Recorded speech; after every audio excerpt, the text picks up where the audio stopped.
Vocês sabem que dia é hoje? Meu aniversário, ok. Sem dúvida nenhuma, um dia muito especial, mas não é disso que eu estou falando. Hoje é o dia depois de amanhã. Profundo isso, né? Ontem foi que dia, gente? Dia 31 de outubro. E esse dia, no nosso calendário, a gente comemora o quê? Que Halloween, Testa? Não, Halloween não. Dia da Reforma. Isso, da Reforma, por favor. O dia da Reforma Protestante.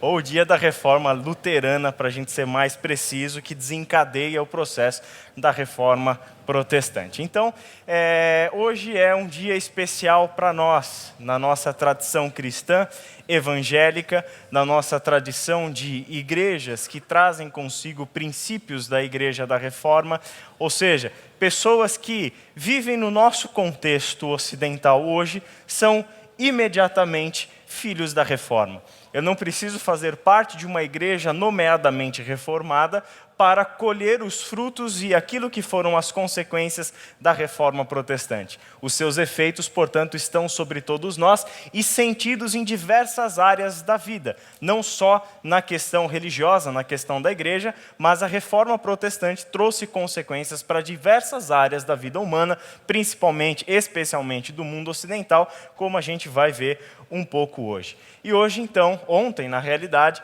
nós comemoramos 498 anos da Reforma. Não erre as suas contas, 498 anos da Reforma. E quando a gente olha para esse evento histórico, esse evento marcante, e é sobre ele que eu quero falar com vocês hoje, não vamos ter aquela nossa pregação tradicional, onde a gente abre a Bíblia, lê um texto e faz a reflexão sobre o texto bíblico, a gente vai inverter a ordem hoje. A gente não vai fazer uma exposição do texto bíblico. A gente vai olhar para a história para ver ou para perceber quais foram os resultados devastadores no sentido positivo que o texto bíblico causou na vida de pessoas, na vida de uma sociedade e que nos afeta diretamente até o dia de hoje. Quando a gente olha para a Reforma, então, como esse fenômeno histórico, do que a gente está falando? Diferente, talvez, do que a gente vê na escola, na faculdade, apesar de que as escolas já talvez nem falem tanto sobre a Reforma Protestante. Pergunto aqui, qual escola, no dia de ontem, celebrou a Reforma Protestante ao invés do Halloween? Nenhuma, né? Como se o Halloween fosse uma data histórica importante, marcante na história da humanidade, decisiva para a área do pensamento e do conhecimento humano, como se o Halloween tivesse tido algum efeito positivo na história da humanidade. Então, por um ser humano que emburrece a cada dia, nós temos esse efeito, onde a escola, o lugar do conhecimento, se torna a maior propagadora de coisas inúteis e deixa passar batido coisas fundamentais, como os princípios estabelecidos pela Reforma Protestante. E não precisa ser religioso para falar da Reforma Protestante. Não precisa ser crente, não precisa ser cristão para falar dos efeitos dessa reforma e conhecer um pouco dessa história, o que de fato ela e como ela nos atinge nos dias de hoje. A Reforma é uma história da descoberta das Escrituras, do Evangelho de Cristo, da fé que salva, da graça que acolhe o perdido. A Reforma é um constante relembrar que a cruz de Cristo é o centro de tudo, conforme o testemunho da Escritura. Quando a gente pensa, então, na Reforma, é sobre isso que a gente gostaria de falar um pouco.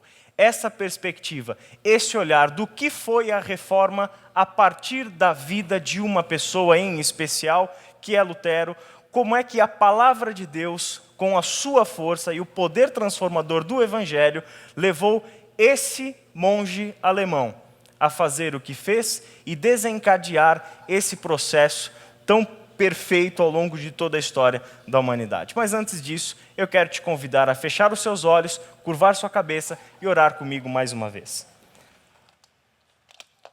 Pai querido, nós queremos te dar graças, porque hoje nós temos a oportunidade de olhar para trás, olhar para 498 anos e um dia atrás, e perceber que ali não era somente mais um evento histórico, não era somente mais um evento que, feito ou realizado a partir de vontades pessoais de alguns homens e mulheres, que nós temos essa história tão bonita a ser celebrada por nós. Nós sabemos, Pai, que há tanto tempo atrás, como sempre foi a tua ação na história, o Senhor fez intervenções. O Senhor levou homens e mulheres de volta à tua palavra. O Senhor abriu os olhos de pessoas que rejeitaram o curso natural das coisas e voltaram o coração para as tuas Escrituras, para a sua palavra e para o testemunho do Cristo que emana das Escrituras. Obrigado porque o Senhor nos dá a mesma oportunidade todos os dias, embora nós não nos apercebamos. Obrigado porque o Senhor tem nos dado este privilégio de abrirmos a tua palavra e termos uma vida transformada a partir do que o teu evangelho tem a dizer para nós. Se nós temos algo para te pedir nessa noite, é que o Senhor, da mesma forma como agiu tantas vezes ao longo de toda a história, na vida de tantas e tantas pessoas, que o Senhor atue na nossa vida. Que o Senhor abra os nossos olhos e que a tua palavra tenha a total liberdade para efetuar em nós o seu poder transformador e que a nossa vida nunca seja mais a mesma. Em nome de Jesus. Amém. A partir da Reforma, o cenário ocidental, como nós o conhecemos, é totalmente refeito. E hoje nós experimentamos no nosso dia a dia resultados do processo que a Reforma desencadeou. Por exemplo, se você está aqui hoje em uma denominação cristã, onde você não tem um líder espiritual sobre a sua vida, a quem você deve alguma coisa, você não precisa se achegar a uma pessoa para pedir que ele te abençoe, para que através da bênção dele você consiga a bênção de Deus. Se você tem, em outras palavras, o livre acesso a Deus para cultuá-lo, para buscá-lo, se você tem a liberdade de abrir a sua Bíblia no seu idioma natal e ler essa Bíblia no seu idioma natal e interpretar essa Bíblia e aplicá-la à sua vida, isso é fruto de um processo que começou a ser desencadeado na Reforma. Tudo isso que nós colhemos hoje, por exemplo, a educação. A educação no Ocidente é uma filha da Reforma Protestante e a gente já vai ver o porquê disso hoje. Por que todos nós temos acesso à educação? Por que todos nós temos condições de, quanto antes, aprendermos a ler, interpretar criticamente um texto, seja ele qual for, e a partir destes valores que emanam da Bíblia, nós podemos averiguar se o discurso desse, se o discurso daquele, se o discurso daquela denominação, se o discurso daquele pastor, daquele líder religioso, se a letra daquela música condiz ou não condiz com a palavra de Deus. Se nós temos essa liberdade, isso é fruto de um processo que se desencadeou na Reforma Protestante. O cenário histórico é o século XVI, um período da história de diversas e diversas transformações que já estavam acontecendo e outras revoluções, a partir principalmente do século XVII, que haveriam de acontecer. Já estavam sendo arquitetadas, já estavam num processo onde, inevitavelmente, essas revoluções aconteceriam. No século XVI, nós temos uma igreja em crise, a Igreja Católica Apostólica de Roma. Nós temos, portanto, uma crise religiosa, nós temos uma crise política, nós temos crise econômica. Crise que hoje é a nossa palavra-chave, talvez a palavra que nós mais ouvimos no Brasil no ano de 2015 seja justamente a palavra crise. Isso não é uma novidade. No século XVI, nós temos uma Europa toda que vive um momento de crise, uma crise profunda, onde algumas pessoas de diversas áreas, não só da igreja, mas de diversas outras áreas, começam a se incomodar com essas crises e tomar diversos posicionamentos. Esse é o período que a história está experimentando o renascentismo. É o período da história que o humanismo começa a ganhar a sua força. O humanismo, enquanto um movimento intelectual que vem da universidade, vem de professores, de pensadores, de filósofos, que valoriza o pensamento humano, a crítica, a liberdade de crítica que o ser humano tem pelo seu próprio livre pensamento. Não mais um ser humano que se curvaria diante de toda a autoridade, de toda a imposição, de toda a verdade que chegasse pronta para ele, mas um ser humano que tem capacidades intelectuais para fazer a sua crítica a tudo aquilo que é institucional ou todas as verdades conhecidas do seu tempo. esse humanismo, o renascimento, todas essas coisas, essa descoberta ou a redescoberta dos valores da sociedade, da cultura greco-romana, se tornam então marcas desse período da história. Onde, nesse século XVI, no meio de todos esses movimentos, acontece, por exemplo, o Renascimento, como falamos, um movimento interessante que não é tanto um olhar para o futuro, mas um olhar para o passado. E isso diz muito quando a gente estuda história. Porque quando a humanidade começa a querer resgatar valores de culturas passadas, da antiguidade clássica, como a cultura greco-romana, é porque ela já não tem mais tantas perspectivas de futuro. Daí é que olhar para o futuro já não nos dá tanta esperança. E quando olhar para o futuro já não nos dá tanta esperança, o que eu preciso fazer? Eu preciso olhar para o passado. Eu preciso encontrar essa esperança no passado. O Renascimento, portanto, é este movimento. E ele vai ter uma influência muito grande na Reforma Protestante, porque um dos grandes valores da Reforma, qual que vai ser? O resgatar a palavra de Deus no seu sentido original, a partir das línguas originais grego e hebraico. Tudo isso, então, se mistura em um movimento, um grande movimento de diversas áreas da vida humana. E no meio de toda essa movimentação histórica, no meio de todas essas inquietações de diversas áreas da vida humana, surge para nós um homem chamado Martin Luther. Esse era o seu nome de nascimento, não Martinho Lutero, como nós conhecemos. Martinho é mais para os íntimos, né? Martin Luther, esse era o seu nome de batismo, assim que ele foi batizado pelos seus pais. Nasceu em 10 de novembro de 1483. Ele era filho de um minerador e a sua mãe já pertencia aos círculos burgueses da sociedade. Isso significa que o seu pai, com muito trabalho, que em poucos anos conseguiu a sua estabilidade, a sua independência financeira, esse Martinho teve um acesso a uma educação privilegiada. Ele conseguiu ser muito bem educado, frequentar boas escolas, ter tido uma boa formação, e esse sempre foi um desejo e uma preocupação dos seus pais. Sempre quiseram investir fortemente na educação dos seus filhos. Os outros 2 irmãos dele, por exemplo, se tornaram professores universitários. E ele foi exatamente para o mesmo caminho, embora esse não tenha sido o desejo do seu pai, como a gente vai ver mais para frente. Só que esse Martin Luther, ele nasce nessa família, isso é anacrônico, é claro, mas seria semelhante a uma classe média do seu tempo, que dá a ele acesso a uma boa educação e, ao mesmo tempo, é uma família extremamente religiosa. É uma família que vai educá-lo dentro dos princípios da fé cristã da igreja do seu tempo, a Igreja Católica Apostólica Romana. Ele vai aprender, então, sobre sua fé, vai aprender sobre Deus, e lhe vai ser apresentado um Deus extremamente rigoroso. E essa sua primeira experiência com Deus, um Deus de extremo rigor, um Deus que é um justo juiz e que pune com rigor os pecados de todos.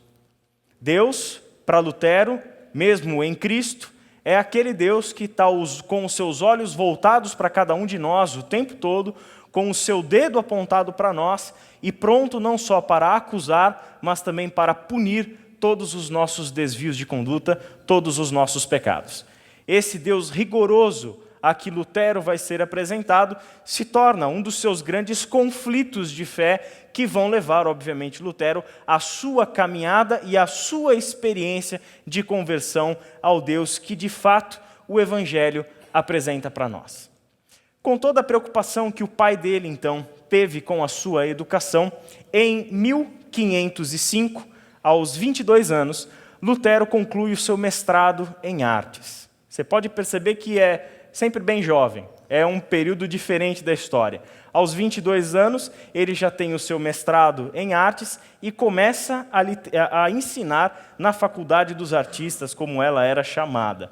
Essa faculdade de artes, só para a gente ter uma noção, era um pré-requisito para ingresso nos 3 grandes cursos superiores do seu tempo. Quais eram eles? A teologia, a medicina e o direito. Esses eram os 3 grandes cursos superiores do seu tempo: teologia, medicina e direito. O pré-requisito, então, era a formação em artes, é a formação que Lutero vai ter, e a partir daí o seu pai quer começar a encaminhá-lo para uma faculdade de direito. E é o que acontece. Em 20 de maio de 1505, no mesmo ano em que se forma, o seu pai o matricula na faculdade de direito. Bom, a escolha da carreira de Lutero, feita pelo seu pai, tem uma explicação, né? E essa é uma explicação que faz sentido para todos nós hoje. Você já ouviu falar aquela história do pai querer que o filho siga a mesma carreira dele? Você já viu aquela história que o pai ou quer que o filho siga a mesma carreira ou quer que o filho siga a carreira que ele não conseguiu seguir? Pois é, isso acontece e é exatamente o que acontece com Lutero. Então, o seu pai, preocupado com a sua boa formação, preocupado com a sua independência financeira, preocupado para que o seu filho alcance os altos níveis da sociedade, frequente os altos círculos sociais, ele tinha que desencorajar Lutero para algo que já tinha sido uma paixão dele. Lutero já tinha sido conquistado pela filosofia. E aqui filosofia e teologia são dois braços de uma mesma disciplina, não são pensadas em separado. Ele já tinha uma verdadeira paixão pela reflexão filosófica. E isso na faculdade de artes e até mesmo na sua formação antes da faculdade, Lutero já tinha se dedicado demais ao estudo de grandes filósofos, antigos e mais recentes, como, por exemplo, Aristóteles e Guilherme de Ockham, dois grandes referenciais para o pensamento de Lutero. Ele já tinha se apaixonado por isso. Só que, assim como nos dias de hoje, filosofia e teologia não são faculdades que dão para você uma boa estabilidade financeira. E essa é uma das crises que eu tive com o meu pai, por exemplo. Meu pai não queria de jeito nenhum que eu seguisse uma carreira que não fosse uma carreira onde no final dela eu me tornava um empresário. Esse sempre foi o sonho do meu pai. Eu lembro até hoje de um dos livros que eu ganhei dele na adolescência, que era um livro sobre negócios, sobre vendas e etc. Por um tempo eu até trabalhei com vendas, mas não deu certo. Quer dizer, eu até vendia bem, eu era um bom vendedor, mas essa não foi a minha carreira, não era ali que o meu coração pulsava. E aqui a gente tem uma história importante do porquê ler uma biografia como Lutero, por que ler uma história como essa. Eu não sei quantos de vocês sabem, mas o meu chamado pessoal para o ministério, se vocês me permitem uma autorreferência, mas o meu chamado pessoal para o ministério se deu na leitura da biografia de Martinho Lutero. E o livro era Heróis da Fé, de Orlando Boyer. Eu não sei quantos de vocês já leram esse livro, conhecem esse livro, mas é um livro onde tem 20 biografias de grandes homens do passado, mulheres também, onde nesse livro eu fiquei de boca aberta quando li a biografia de Martinho Lutero. Isso eu tinha 14 para 15 anos de idade. Foi nesse tempo, então, que quando fiz essa leitura, eu tomei uma decisão. Eu entendi que o Senhor estava me chamando para um projeto. Deus estava me chamando para trilhar os mesmos passos que esse homem tinha trilhado. Não com, talvez isso lá no começo, é claro, o coração de um adolescente, eu penso, eu vou ser o próximo reformador, né? Porém, não era esse exatamente os passos que Deus queria que eu trilhasse. Eram passos muito simples. Estude a Bíblia e ensine a Bíblia. Só isso. E é isso que eu me dediquei a fazer para o resto da minha vida. É assim que eu projetei a minha formação, meu mestrado, meu doutorado, tudo isso está dentro desse caminho de conhecimento da Bíblia e ensino da Bíblia. E graças a Deus, para mim, tem dado muito certo, tanto que meu pai hoje já está tudo bem comigo, ele não ficou bravo nem nada. Mas o pai de Lutero não, o pai de Lutero ficou bravo com ele. Por quê? Ele ingressou na faculdade de Direito. E a segunda razão para o pai de Lutero querer que ele fizesse o direito, além da grana, do dinheiro, e além do seu nome poder ser levado, ter uma possibilidade maior de ser levado às altas classes da sociedade, ele tinha a intenção também de arranjar para o seu filho um bom casamento. Ele queria que Lutero se casasse com uma mulher, obviamente, de alta posição, e não uma pessoa qualquer. Mas a carreira da teologia, no seu tempo, exigia o celibato. Graças a Deus que isso mudou. Exigia o celibato naquele tempo. E essa, obviamente, seria uma carreira que seria exatamente o oposto de tudo que tinha sido o projeto do pai para o seu filho. Então Lutero, como um filho bom e obediente, ingressa na faculdade de Direito. Ingressa na faculdade de Direito em 20 de maio de 1505. Porém, em 2 de julho do mesmo ano, ou seja, algumas semanas depois que ele ingressou na faculdade de Direito, Luther vai ter uma experiência com Deus. Aquilo que vai ser a experiência que muda a sua vida e muda completamente o rumo de toda a sua trajetória. Ele está fazendo uma viagem, está a aproximadamente 6 quilômetros do seu destino, e nessa viagem, carroça, cavalo e etc., ele se vê no meio de uma forte tempestade. E não é uma tempestade no sentido alegórico, não é uma tempestade de ideias, já que ele era um filósofo. Não, uma tempestade literalmente forte, e um raio cai muito perto dele. Ele, morrendo de medo do raio que caiu perto dele, chega e faz um voto. O voto, ou no voto, ele invoca Santa Ana. Santa Ana, no seu contexto, é a padroeira dos mineradores e de todos os necessitados. E aí, para Santa Ana, invocada por ele faz a seguinte afirmação, o seguinte voto: se você cuidar de mim, se você me guardar, se você me ajudar nesse meu desespero, ou seja, o medo de morte por causa da tempestade em que eu estou envolvido, então eu me torno um monge. Ele foi protegido. Nada aconteceu com ele. E aí não dá nem para questionar a experiência do cidadão. Não dá para questionar o porquê ele fez esse voto. Não dá para questionar qual é a racionalidade por trás de um voto como esse. É o coração humano. É o coração humano. E não tem nada mais incógnito do que o coração humano. Muito provavelmente, segundo pesquisadores, segundo biógrafos de Lutero, aquilo foi para ele uma verdadeira revelação divina. Ele tomou aquele evento da tempestade, o medo da morte e a proteção como um chamado do Senhor para a vida dele. E ele entendeu que daquele dia em diante, ele não mais seguiria a carreira no direito, mas ele ingressaria na faculdade de teologia. E é exatamente o que ele faz. Em 17 de julho de 1505, Lutero se matricula na faculdade de teologia. Detalhe, escondido dos seus pais. Eles não sabiam que Lutero havia abandonado o direito para ingressar na teologia. Então, esse foi um ato de desobediência. Adolescentes, por favor, isso não é uma palavra para vocês. Isso não é uma liberdade para que vocês façam o mesmo, obedeçam seus pais. Deu certo com Lutero, mas não significa que vai dar certo com vocês. Então, obedeçam seus pais e conversem sobre esse assunto de formação acadêmica antes de tomar qualquer medida drástica ou de se ver numa tempestade que nem Lutero. Fiquem tranquilos que tudo se resolve. 15 dias depois, portanto, da sua experiência, ele ingressa no mosteiro dos agostinianos, aos 21 anos de idade, sem o conhecimento dos seus pais. Essa ordem dos agostinianos era uma ordem extremamente rigorosa. Quer dizer, aquela experiência de um Deus rigoroso que ele já tinha tido na sua formação cristã dentro de casa, só vai ser ainda mais intensificada na sua experiência de formação teológica dentro da ordem dos agostinianos. É uma ordem, portanto, que exige muito dos seus monges, dos seus sacerdotes, e é uma formação rigorosíssima, portanto. Só que, por um outro lado, apesar de todo esse rigor, era a ordem que mais facilitou com que Lutero continuasse os seus estudos teológicos. Ele conseguiria, então, continuar a estudar o que era uma paixão dele, a busca pelo conhecimento.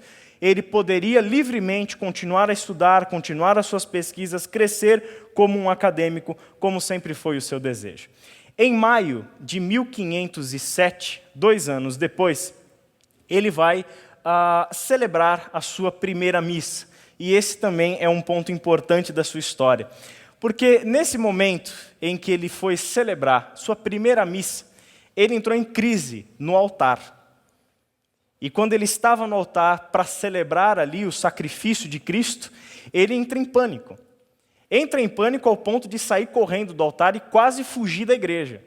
Porque ele se viu indigno, pecador, de estar ali ministrando os sacrifícios de Cristo para a sua comunidade, na sua paróquia. Quer dizer, você pode perceber o quanto essa ideia do Deus rigoroso, do Deus punitivo, do Deus exigente demais, pesava sobre os ombros de Lutero. E ali se torna, então, para ele uma experiência marcante, que também vai ser uma das diretrizes que vão dar o rumo do futuro de Lutero. Por quê? A ordem agostiniana, diante desse fato, acaba incentivando Lutero a seguir carreira acadêmica. Quer dizer, vai que você entra em pânico que toda vez que você tiver que subir para fazer a missa, então como é que vai ser? Você não nasceu para coisa. Não vai ser a sua tarefa, você não vai crescer dentro da ordem do ponto de vista religioso. Quer dizer, ele vai ter um trabalho numa paróquia, ele vai ser um padre, porém, ele vai ter muito mais importante na sua vida, a sua carreira acadêmica, do que a profissão paroquial. Em 1507, então, nesse mesmo ano em que Lutero faz a sua primeira missa, e é o fiasco da sua primeira missa, ele se forma em teologia e começa a lecionar teologia. Em 1507, nós temos ele como professor de teologia aos 25 anos de idade. Em 1509, algo importante, mais uma formação que começa a contribuir para aquele que Lutero será no futuro. Ele se torna professor de interpretação bíblica. Essa é a matéria que ele começa a lecionar em 1509. Ou seja, essa área, a cadeira de interpretação bíblica, é uma cadeira perigosíssima. É mexer com pólvora no seu tempo. Porque a interpretação bíblica, e para um intérprete da Bíblia, se torna muito fácil eu chegar a conclusões de interpretação da Bíblia diferentes daquela que vem da igreja, que é a interpretação oficial. Eu me vejo constantemente diante de certos riscos, de, na interpretação da Bíblia, achar coisas que não estão de acordo, ou que pelo menos a doutrina oficial da igreja, que vem de Roma, não está batendo. Tem alguma coisa errada, porque a doutrina me diz isso, mas a minha interpretação da Bíblia me diz uma outra coisa. E esse é um tempo onde a Bíblia não é a última palavra sobre a verdade. A última palavra sobre a verdade é a tradição da igreja, e não a Escritura. Daí é que Lutero tem esse conflito. Quer dizer, como um intérprete da Bíblia, e aí você pode perceber como todos esses eventos da história vão costurando a história de vida desse homem para chegar aonde ele chegou na divulgação das suas 95 teses.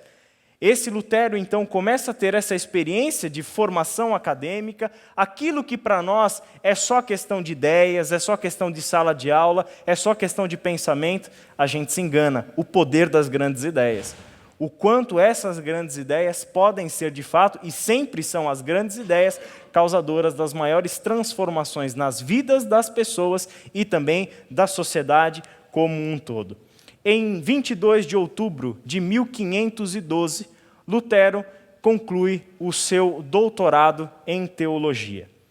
E essa é uma data marcante, mais uma, na vida de Lutero, 1512, porque além de ter ali o seu doutorado em teologia, é quando ele inicia a sua carreira como professor de Bíblia da Faculdade de Teologia da Universidade de Wittenberg, na Alemanha. Essa faculdade é onde ele vai lecionar Bíblia de 1512 até o final da sua vida, sempre como professor da área bíblica. Esse Lutero, então, de 1512 até 1518, ele vai se debruçar de forma intensiva na interpretação das Escrituras. Ele vai ter uma verdadeira imersão nos textos bíblicos. São 6 anos chaves dentro da sua trajetória, porque são 6 anos de interpretação, de redação de comentários bíblicos, de aulas, de pregações na sua paróquia, onde todas elas vão partir daquela intensidade de estudos que ele vai fazer em relação ao texto bíblico.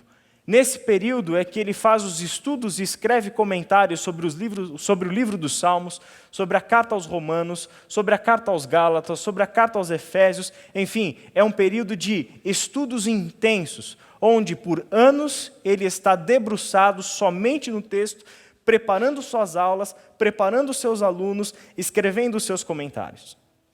O resultado disso é que, segundo os historiadores, é exatamente nesse período, de 1512 a 1518, que Lutero faz a sua descoberta acerca da justificação pela fé a partir dos seus estudos na carta aos Romanos. É algo que ele vai descobrir a partir da leitura do texto bíblico e que provavelmente é um pensamento que ele tem que engavetar por um tempo. É um ideal, aquilo que ele descobriu no texto bíblico sobre a justificação pela fé, começa a ser para Lutero um ponto de conflito com a doutrina da igreja e com uma prática crescente no seu tempo. Esse conflito, inevitavelmente, é algo que a Escritura planta no coração desse homem. É algo que a palavra de Deus, quando nos toca com toda a sua verdade e no poder do Espírito, nós não conseguimos mais olhar para a nossa realidade, para os abusos que são cometidos no nosso tempo, para as injustiças que são cometidas no nosso tempo, quando confrontamos tudo isso com a verdade da Escritura. E isso se torna, então, um incômodo para Lutero. Como é que eu vou trabalhar essa questão da justificação pela fé a partir dos meus estudos na carta de Paulo aos Romanos e a realidade do meu tempo? As injustiças e os desvios doutrinários e teológicos que eu estou vendo acontecer no meu tempo. O resultado disso é a segunda grande descoberta, ou o segundo grande fruto do seu trabalho de interpretação bíblica ao longo desses 6 anos, que são as suas 95 teses. A gente já vai falar sobre essas teses daqui a pouquinho. Antes disso, Romanos 1:17 diz o seguinte: porque no Evangelho é revelada a justiça de Deus, uma justiça que do princípio ao fim é pela fé, como está escrito: o justo viverá pela fé. Poucas palavras, um versículo pequeno, parte da introdução da carta de Paulo aos Romanos.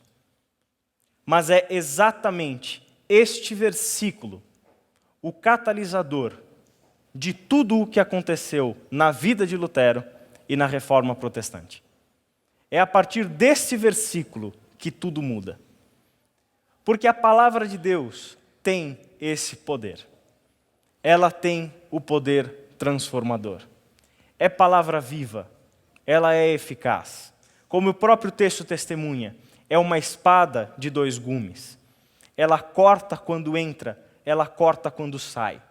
A palavra de Deus consegue penetrar mais fundo do que qualquer outra ideia, do que qualquer sistema, outro sistema político ou econômico. A palavra de Deus tem o poder transformador. Por quê? Porque ela conta com a atuação do Espírito Santo. Ela é viva e ela é dinâmica. É uma palavra que atua, que opera, e a gente vai ver isso acontecer exatamente na Reforma. Diante das verdades extraídas desse texto, e de tantos outros textos das cartas de Paulo, Lutero vai ter uma nova experiência com a justiça desse Deus. Porque para ele vai ter nesse texto uma confrontação com toda a experiência que ele já teve de Deus na sua formação cristã dentro de casa e na sua formação dentro da ordem dos agostinianos. Toda aquela ideia de um Deus punitivo, de um Deus irado, de um Deus onde a sua justiça é executada nos punindo pecadores, nós, por causa do nosso erro, por causa do nosso pecado, vai ser reinterpretada por Lutero. E aqui, nas Escrituras, ele descobre que o Deus de justiça é o Deus piedoso, que o Deus de justiça é o Deus de misericórdia, que o Deus de justiça é o Deus de graça e o Deus de amor. Ele descobre que essa justiça de Deus não é colocada sobre nós para nos punir pelo nosso pecado, mas uma justiça que chega até nós na verdade do Evangelho. E a verdade do Evangelho é que Cristo Jesus morreu no nosso lugar. E todo o nosso pecado, toda a nossa culpa, tudo aquilo que nos era contrário, toda a nossa dívida foi paga por esse Jesus na cruz do Calvário. Essa é a descoberta que Lutero vai fazer. E aquele Deus que era o Deus da punição, aquele Deus que era o juiz rigoroso, impiedoso no executar da sua justiça com relação àqueles que pecam, se torna para Lutero o verdadeiro Deus que veio até nós em Cristo Jesus. Veio até nós em todo o seu amor e em toda a sua graça. o Deus que acolhe o ser humano incondicionalmente, o Deus que abraça a todos apesar da nossa condição humana, apesar do nosso pecado. Essa é a experiência que Lutero começa a ter nesse tempo e a partir do quê? A partir do estudo da palavra de Deus, da conversão do seu coração ao Cristo do qual a Bíblia dá testemunho. Não o Cristo que se ouviu dizer, não o Cristo dos dogmas, não o Cristo do catecismo, não. O Cristo que vem da Escritura. Esse é o que me importa e é esse que eu quero conhecer. Esse é o movimento que Lutero faz, um retorno para a Escritura e a redescoberta do Cristo da Escritura. Um convite que a palavra de Deus está fazendo para nós todos os dias. Um princípio que é colocado ali a partir de Lutero, onde todos os dias o nosso coração está sendo chamado pelas Escrituras, para irmos a ela e nas Escrituras conhecermos o Deus do qual ela dá testemunha. Isso leva então Lutero a um dos eventos, e aí a data mais marcante, simbólica, é claro, da Reforma Luterana, que é o dia 31 de outubro de 1517, que é quando Lutero faz a divulgação das suas 95 teses. Essa é uma imagem que mostra ele afixando, pregando literalmente, as suas teses na porta da igreja do castelo de Wittenberg. Embora não haja nenhuma prova histórica que de fato Lutero tenha feito isso, mas o dia 31 de outubro de 1517 é, com toda certeza, a data em que Lutero divulgou as suas 95 teses. Divulga as suas 95 teses enviando elas para os bispos a quem ele, como um monge da ordem dos agostinianos, devia obediência. Esses bispos são Jerônimo Schultz e Alberto. Eles recebem as 95 teses de Lutero e o que elas são? Elas são um conjunto de proposições. A gente fala a palavra tese, não ajuda muito, né? Tese no nosso tempo, a gente pensa na academia, tese de doutorado é aquela que tem 300, 400 páginas, não que Lutero escreveu 95 dessas, mas 95 frases, 95 pontos de discussão, 95 proposições que Lutero está ali divulgando para quê? Para chamar teólogos para debaterem sobre esses 95 pontos. Ele quer que os pensadores do seu tempo, que os professores de Bíblia, que os bispos, que os padres, que todos eles se acheguem a Lutero para refletirmos, para discutirmos sobre essas 95 teses, esses 95 pontos de discussão. E sobre o que elas tratam. Qual é o assunto das 95 teses? O valor das indulgências. O valor das indulgências. Como é que isso funcionava? E por que isso se torna um incômodo para Lutero, ao ponto dele escrever essas 95 teses e chamar a turma para um debate? As indulgências já eram uma prática comum na igreja, onde nós temos, na prática da confissão do pecado, nós temos a penitência. Quando vamos lá até o padre e nos confessamos, ele dá para nós uma penitência pelo nosso pecado. E aí nós temos que pagar aquela penitência. Porém, a experiência de Lutero como padre, e para quem as pessoas vão se confessar, começou a ser mais ou menos assim no dia a dia. A pessoa chegava, confessava os seus pecados, Lutero ouvia a confissão e dava para a pessoa a penitência. A penitência é tal. E aí a pessoa dizia o que para Lutero? Não, obrigado, eu não quero a penitência, não preciso pagar a penitência porque eu já comprei as indulgências. Eu já comprei a indulgência. Eu já estou liberto de ter que pagar as penitências. As penitências, orações, jejuns, leituras, etc. Essas são as ideias das penitências, práticas espirituais, onde essas pessoas pagariam pelo seu pecado. E a segunda forma de você se libertar do seu pecado, qual que era? O purgatório. E aí começa a circular no seu tempo, de forma cada vez mais intensa, a ideia de que era possível eu substituir essas práticas espirituais de penitência e me livrar também do purgatório, e não só isso, mas livrar também os meus parentes que já morreram do purgatório através do pagamento ou da compra de um título de indulgência.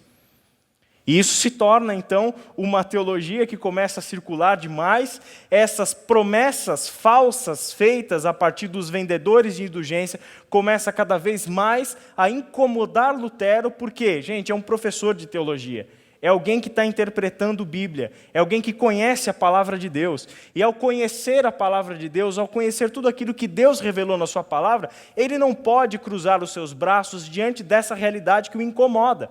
Eles estão pregando para essas pessoas aquilo que não é o Evangelho. Eles estão ensinando essas pessoas a terem uma prática de vida que não é o que Deus pede para elas.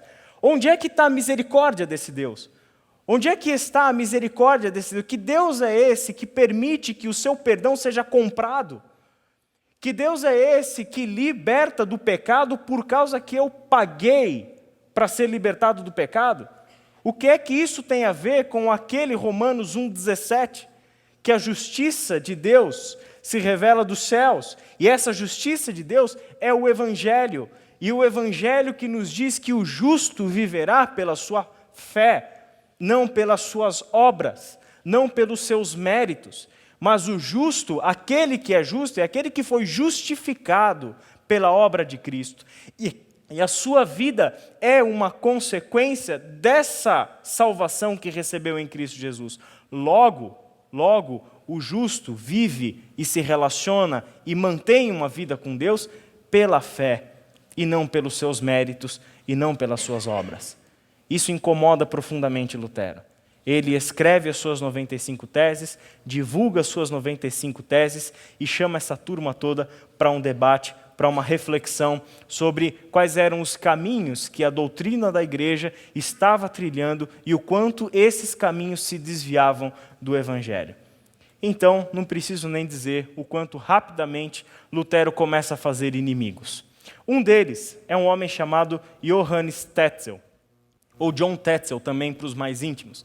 E ele costumava dizer o seguinte: quando o dinheiro retine na caixinha, a alma salta do purgatório para o céu. Ele era um vendedor de primeira. Ele era vendedor de indulgências. E ele não era um cara qualquer. Ele só era o subcomissário para a venda de indulgências na província eclesiástica da Saxônia. Ele era um enviado de Roma. Ele era alguém que, por causa de toda essa discussão e esse debate com Lutero, a igreja vai dar para ele imediatamente o título de doutor em teologia para ele poder debater. Por quê? Ele é um vendedor de primeira. E ele começa, quer dizer, a importância dele está na arrecadação de dinheiro. O seu trabalho está em arrecadar grana, não está em evangelho, Bíblia, Escritura, nada disso. O que ele quer é arrecadar dinheiro propriamente dito.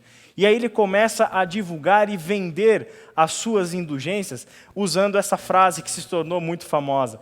Quando a moeda cai no fundo da caixinha, automaticamente a alma para quem você está comprando aquela indulgência é tirada do purgatório e levada para o céu. Bom, qualquer tipo de semelhança com vendedores de fé e de bênção do nosso contexto atual é mera coincidência. Não tem absolutamente nada de novo debaixo do sol, como já nos dizia o Eclesiastes. É tudo a mesma coisa, são todos descendentes diretos de Johannes Tetzel. Vendem fé, vendem bênçãos, vendem milagres, vendem curas, vendem prosperidade, vendem qualquer coisa que... E é impressionante, porque quando você liga a sua televisão e começa a ver o que o pessoal está vendendo, você se assusta. Cada dia tem uma coisa a mais para ser vendida. Eu vejo o pessoal vendendo meia, vendendo tijolo, vendendo cano, vendendo... É cada coisa. E estão vendendo isso em nome desse Deus, em nome dessa fé, prometem tudo em nome desse Deus, em nome dessa fé, e isso incomoda a gente. Ou ao menos deveria incomodar. Ou ao menos deveria incomodar. Porque nós estamos assistindo a mesma cena que Lutero assistiu. A diferença, sabe qual é? Nós não temos mais coragem de abrir a palavra de Deus e dizer o que você está fazendo é errado. Nós somos politicamente corretos. Nós somos muito bem adestrados. E nós não temos mais a ousadia e a coragem de botar o dedo no vespeiro, como Lutero fez. Tudo bem que Lutero não imaginou que estava metendo o dedo no vespeiro. Tudo bem que Lutero jamais pôde imaginar que as suas indulgências teriam a repercussão que as suas teses teriam a repercussão que elas tiveram no debate sobre as indulgências. Ele não fazia essa ideia. Era uma ideia muito simples e muito pura. Eu quero chamar vocês para um chá da tarde para debater teologia. Porém, ao fazer isso, ele estava mexendo não só com grandes ideias, não só com uma doutrina da igreja. Ao publicar as suas 95 teses, ele não estava somente chamando para discussão teológica.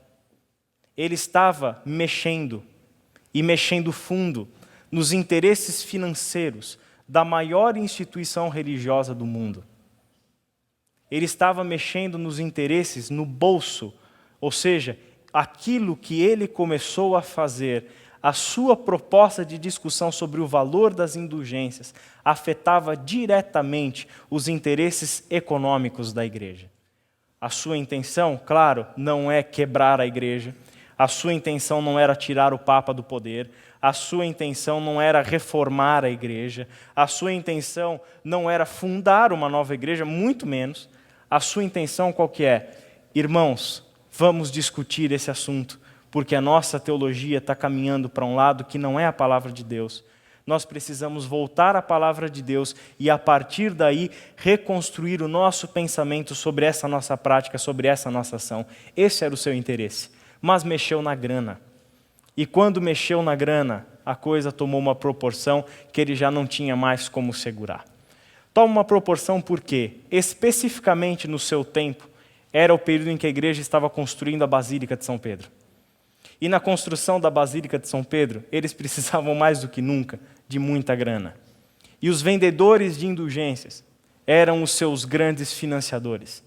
Era justamente dali que vinha a grana para toda a construção e manutenção daquele grande império. Era exatamente ali. Lutero, então, mexeu com algo muito maior do que ele podia imaginar.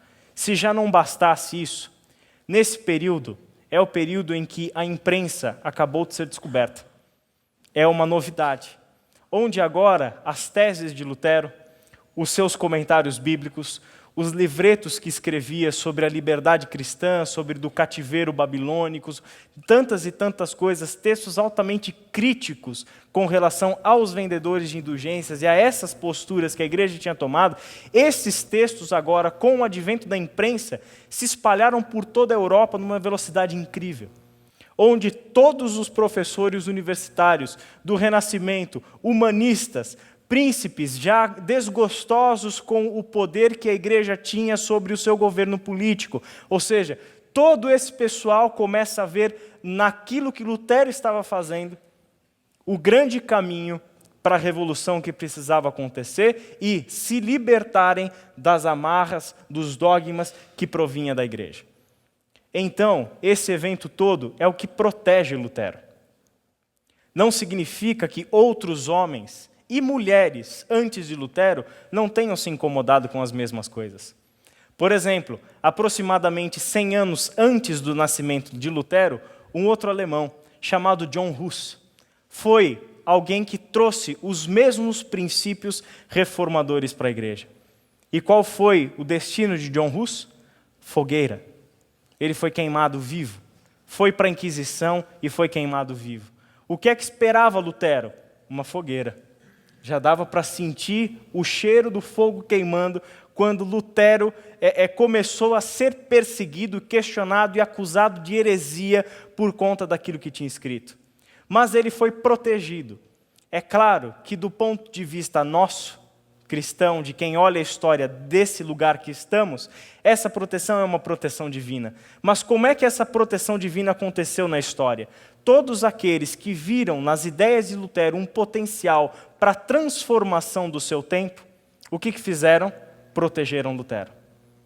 Lutero vai ser protegido, por exemplo, e vai passar muitos anos em reclusão num castelo, onde ninguém conseguia pegar ele ali. É nesse tempo de reclusão, por exemplo, que ele faz a tradução da Bíblia para a língua alemã. Olha o desenvolvimento, olha as consequências daquilo que Lutero foi fazer. Como é que as pessoas, ou quais eram os mecanismos que as pessoas tinham para ouvirem a palavra de Deus? A pregação feita na missa, a preleção do seu padre, certo? Porém, essa preleção era feita em que língua? No latim. E as pessoas falavam qual língua? A alemã. Como é que essas pessoas entendiam a palavra de Deus? Não entendiam. Não faziam a mínima ideia do que estava sendo lido. Não conheciam a palavra de Deus. Aí eu te pergunto, qual foi o grande livro transformador da vida de Lutero? A Bíblia, a palavra de Deus. Logo, qual que se torna o seu projeto? Eu preciso dar a Bíblia na língua deles.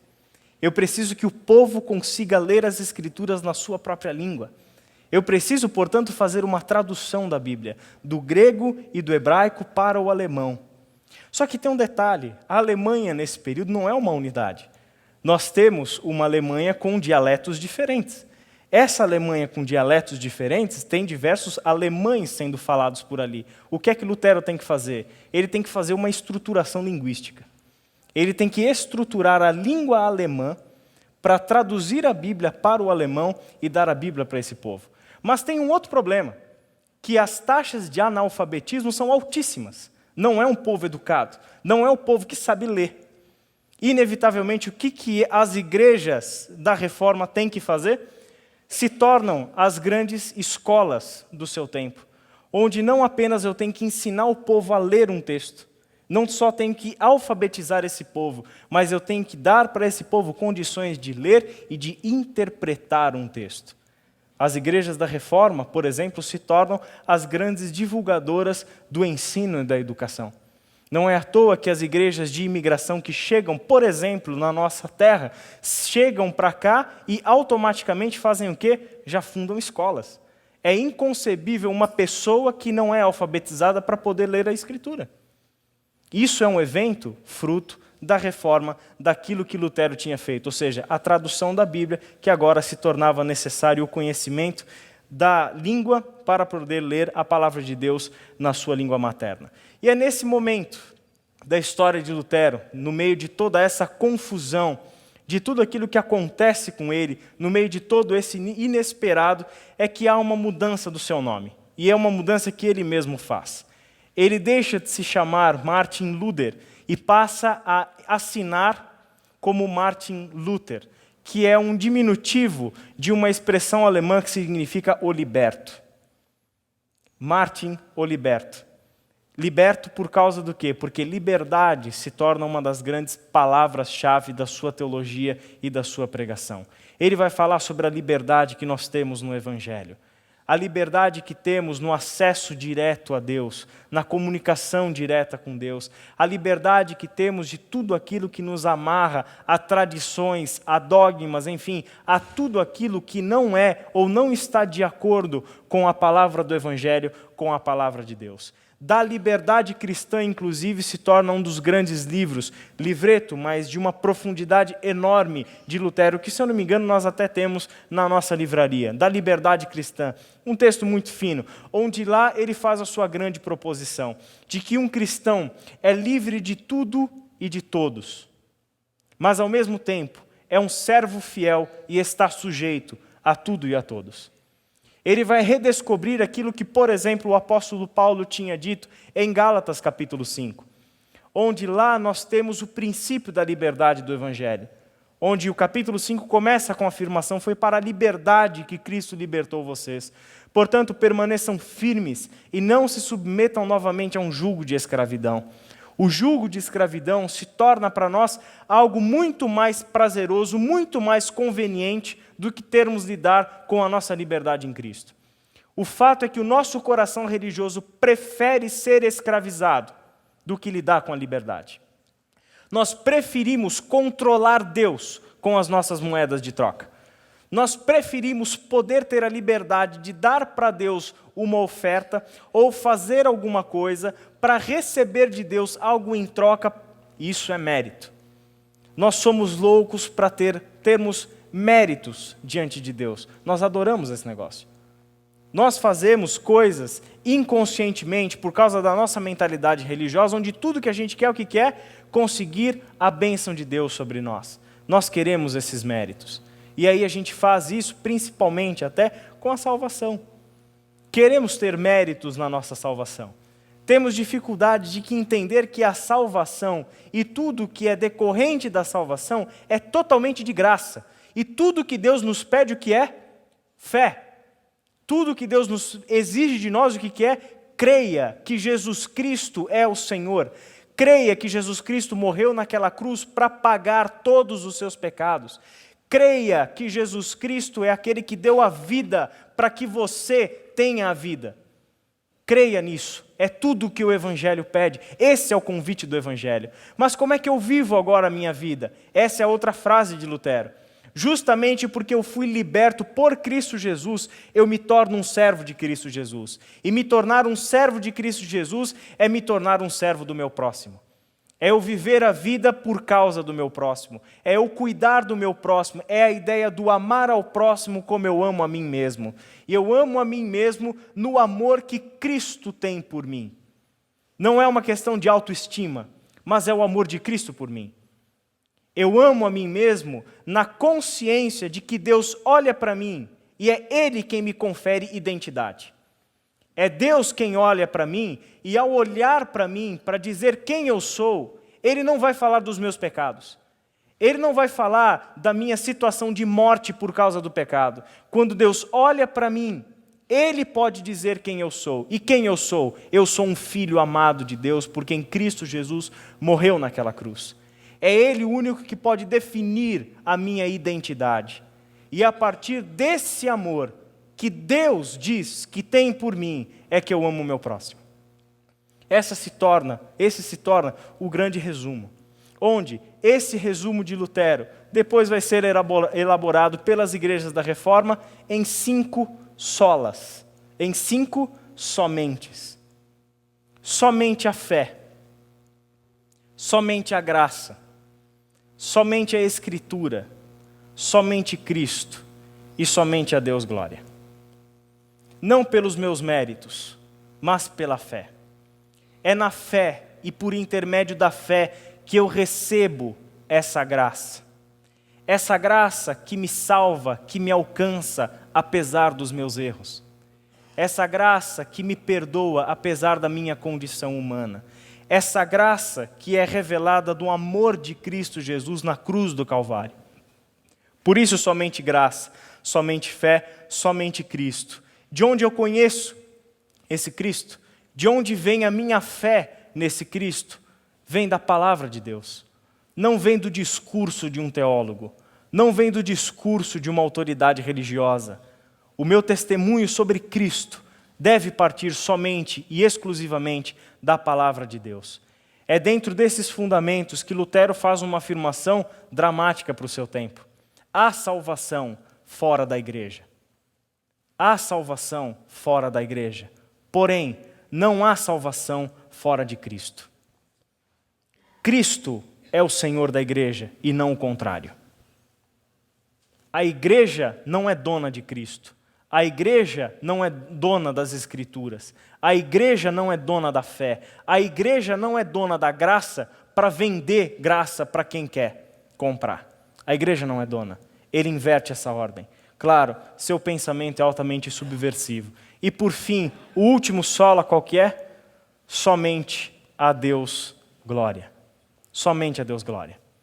Eu não me curvo e eu não rendo glórias a nenhuma autoridade humana. Eu não estou debaixo de nenhuma autoridade humana, senão da autoridade de Cristo. E quando eu me coloco a serviço de alguém, eu o faço pela minha consciência de que eu sou um servo de Cristo. E de que eu sirvo a Cristo servindo o próximo. Isso se torna fundamentos da reforma protestante que vem a seguir.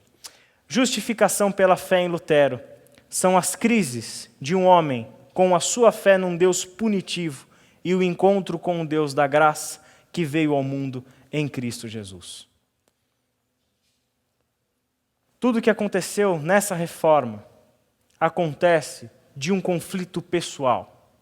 E é um conflito que, se pararmos para pensar, todos nós temos ou tivemos. De um ser humano que se vê pecador diante de um Deus punitivo. A imagem de Deus que nos foi construída, que nos foi dada, ou até mesmo a imagem de Deus que nós preferimos construir, principalmente porque queremos que esse Deus julgue os outros. É de um Deus punitivo. Mas qual é o Deus que se revelou em Cristo Jesus? Não é o Deus da punição. É o Deus do amor e o Deus da graça. É o Deus misericordioso do Evangelho. É o Deus que fez o que fez por amor.